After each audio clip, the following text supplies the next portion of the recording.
सुना देते हैं। हमें इति की चिंता होती है, अथ की नहीं। यानी हम लोग परिणाम की चिंता कार्य की शुरुआत होने के पहले ही करने लगते हैं, और यही हमारी सबसे बड़ी कठिनाई होती है। भगवान श्री कृष्ण ने गीता के उपदेश में अर्जुन को एक ही बात कही थी कि कर्मण्येवाधिकारस्ते मा फलेषु कदाचन। हे अर्जुन, कर्म करो, फल की चिंता मत करो। अगर हमने कुछ भी इससे प्रेरणा प्राप्त की होती तो हमारे कर्म के साथ ही हमारा फल भी जुड़ जाता, और हम इति की चिंता नहीं करते बल्कि अथ की चिंता करते, यानी कार्य की शुरुआत कैसे करनी है। अगर हम इसमें थोड़ी सी बुद्धि विवेक लगा ले तो अपने आप ही उसके परिणाम लक्षित होंगे। जो हम चाहते हैं उस प्रकार के परिणाम हम सबके सामने अपने आप ही आते हुए दिखाई देंगे। और इसलिए हम सबको अगर जीवन में सफलता के पथ पर अग्रसर होना है तो हमारा प्रयास कार्य की अच्छी शुरुआत की होनी चाहिए।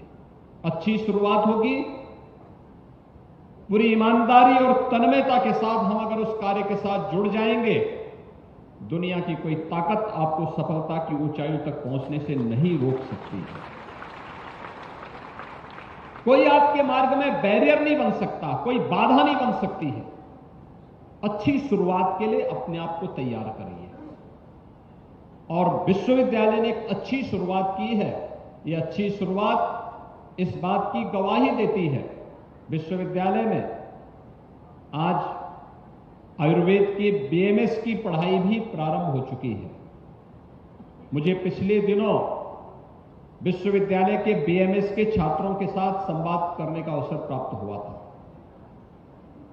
मुझे पिछले दिनों यहां पर और फिर इन लोगों के लखनऊ कुछ इन्होंने सेंट्रल लैबोरेटरी का इन लोगों ने वहां पर भ्रमण किया था, उस दौरान भी उनसे संवाद करने का अवसर प्राप्त हुआ था।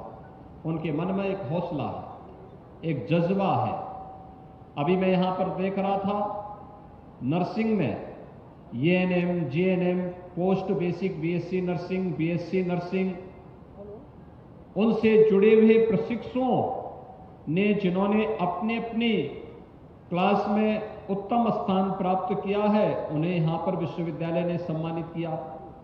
पैरामेडिकल के ढेर सारे पाठ्यक्रम यहां पर प्रारंभ हुए हैं। जो पूरी चिकित्सा स्वास्थ्य की नींव है, उसकी बैकबोन है, वह पाठ्यक्रम भी यहां पर प्रारंभ हो चुके हैं। इस नए सत्र में भी मुझे बताया गया कि अन्य अनेक कार्यक्रम यहां पर प्रारंभ हो रहे हैं, जो आज की आवश्यकता के अनुरूप इन छात्र छात्राओं को समाज और राष्ट्र के लिए अपने आप को एक योग्य नागरिक के रूप में साबित करने के उस प्रकार के पाठ्यक्रम उपलब्ध करवाने, और विश्वविद्यालय ने मेहनत करके प्रतिष्ठित संस्थाओं के साथ एमओयू करके इस कार्यक्रम को आगे बढ़ाया है। यह एक वर्ष की उपलब्धि के साथ उसे जोड़ा जा सकता है, और इसलिए एक वर्ष की इस उपलब्धि के लिए संतुष्टि के साथ ही हमें अपनी आगामी शिक्षा क्षेत्र की उन चुनौतियों की तरफ और स्वास्थ्य क्षेत्र की चुनौतियों की ओर अपने आप को तैयार करना होगा। क्योंकि विश्वविद्यालय आरोग्य धाम में स्थित है। यहां पर शिक्षा के साथ साथ स्वास्थ्य पर भी कार्य हो रहा है। और मैं भी देख रहा था, मैं एक दिन एक समाचार पत्र की रिपोर्टिंग देख रहा था। विश्वविद्यालय के जो कुलपति हैं, major general doctor Atul Vajpayee, army medical corps के मेजर जनरल पद से अवकाश ग्रहण करने के बाद उन्होंने विश्वविद्यालय ज्वाइन किया और विश्वविद्यालय के कुलपति के रूप में आज अपनी सेवा दे रहे थे। उन्होंने यहां पर यहां पर चिकित्सालय भी है, और मुझे बताया गया कि आज पहले स्थापना दिवस में एक स्वास्थ्य मेला का आयोजन भी यहां पर आयोजित किया गया है। तो एक चिकित्सक होने के नाते एक स्वाभाविक जिज्ञासा कि इन क्षेत्रों में कौन से कारणों से अकस्मात लोगों की मौतें हो रही हैं, उसके कारण क्या है। उन्होंने विभिन्न यहां के चिकित्सालय के, गोरखनाथ चिकित्सालय के, medical college, AIIMS, district hospital और आसपास के क्षेत्रों के कुछ डाटा इकट्ठे किए। लैब से उन्होंने उस डाटा को भी मिलान किया, जो टेस्टिंग रिपोर्ट थी उसको भी मिलान किया, और फिर उन्होंने निष्कर्ष निकाले कि वास्तव में मौत के आंकड़े किन बीमारियों के कारण थे जिन्हें हम बीमारी नहीं मानते थे, जिन्हें हम कुछ और कारण मानते थे। किसी को इंसेफ्लाइटिस मानते थे, किसी को मेनिंजाइटिस मानते थे, किसी को हम डेंगू मानते थे, लेकिन इन सब से इतर उन्होंने अपना एक नया शोध प्रस्तुत किया कि नहीं, ये जो छुछुंदर होता है ना, चूहा के पेशाब से भी एक बीमारी होती है। गांव में जो झाड़ झंकार होता है उसके कारण वो पैदा होती है, और वह मौत का कारण था, और वह सभी समाचार पत्रों ने उसे बड़े अच्छे ढंग से प्रस्तुत करने का काम किया था। और मुझे लगता है कि यह चिकित्सा क्षेत्र में, नर्सिंग क्षेत्र में, पैरामेडिक के क्षेत्र में, या तमाम प्रकार के जो पाठ्यक्रम हैं, इन पाठ्यक्रमों के क्षेत्र में भी जो अन्य अनेक शोध के अवसर हैं, आयुर्वेद के क्षेत्र में व्यापक अवसर है।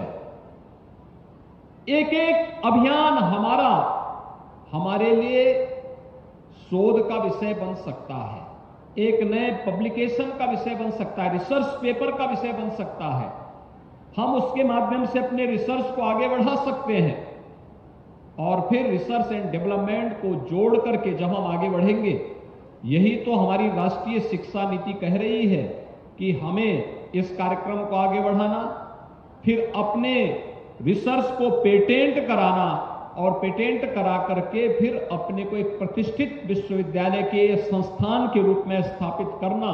यह विश्वविद्यालय और सभी संस्थाएं अगर स्वस्थ प्रतिस्पर्धा के साथ जुड़ेंगी तो सचमुच भारत शिक्षा के क्षेत्र में और स्वास्थ्य के क्षेत्र में ग्लोबल रैंकिंग में सर्वोच्च स्थान प्राप्त करने में सफलता प्राप्त कर सकता, और यही प्रधानमंत्री मोदी जी चाहते हैं। ये राष्ट्रीय शिक्षा नीति कोरोना कालखंड में इसी उद्देश्य से लागू भी की गई। कोरोना कालखंड में इसीलिए, आप सब जानते हैं, जब पूरी दुनिया कोरोना से पस्त थी, पूरी दुनिया कोरोना जैसी महामारी से अपने स्वयं के बचाव में लगी हुई थी, तब भारत के अंदर प्रधानमंत्री मोदी जी के नेतृत्व में बड़े अभिनव कार्यक्रम चल रहे थे। यहां पर जीवन भी बचाया जा रहा था और जीविका को भी बचाने का कार्य हो रहा था। गरीबों के लिए फ्री में राशन की सुविधा हो रही थी, श्रमिकों को भरण पोषण भत्ता दिया जा रहा था,